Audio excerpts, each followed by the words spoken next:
Né le 22 avril 1952 à Paris, François Berléand est le fils de Marie-Thérèse Mawet et Joseph Berliand, un commerçant de gadgets américain d'origine ukrainienne. Un sacré plaisantin comme l'acteur a pu le comprendre dès son plus jeune âge. En effet, comme il l'a confié au micro d'Anne Roumanoff dans l'émission Ça fait du bien diffusée sur Europe 1 ce jeudi 29 octobre, le comédien a été la cible d'un mauvais tour de son père qui, lors d'un dîner en famille, lui avait affirmé qu'il était le fils de l'homme invisible. Du haut de ses 11 ans, au moment des faits, le principal concerné a failli devenir fou suite à cette révélation. Vous pensez que si est vrai, vous vous regardez devant la glace et vous vous dites « Mes parents ont dû trafiquer la glace pour pas qu'on voit que je suis invisible », a résumé l'humoriste et animatrice. Absolument, a avoué François Berléand. Pour cette farce, son père s'était inspiré du livre de H.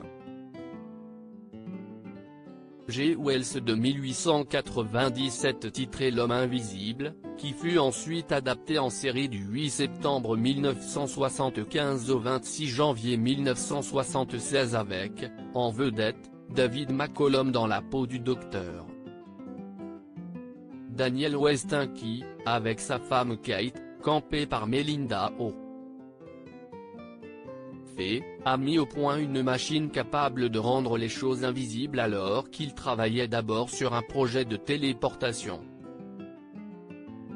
Persuadé que son père lui disait la vérité, François Berléand s'était donc amusé à faire des grimaces lors de ses trajets pour aller à l'école entre la porte Maillot et la porte d'Auteuil, comme l'a révélé Anne Roumanoff.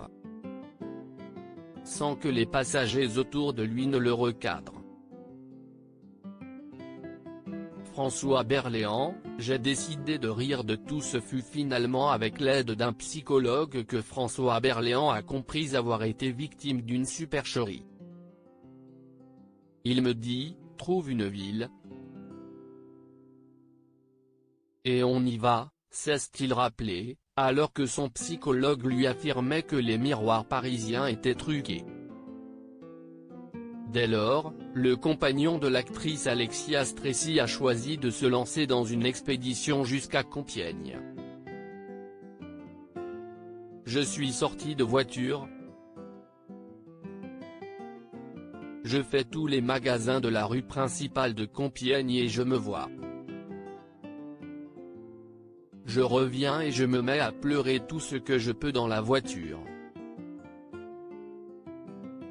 Un chagrin qui aurait duré un mois entier mais qui l'a convaincu de faire face à tout obstacle muni d'un infaillible sourire, lui qui a vécu un enfer pendant plusieurs années. J'ai décidé de rire de tout. Si est pour ça que je suis de nature très optimiste, a-t-il glissé, toujours à Anne Roumanoff.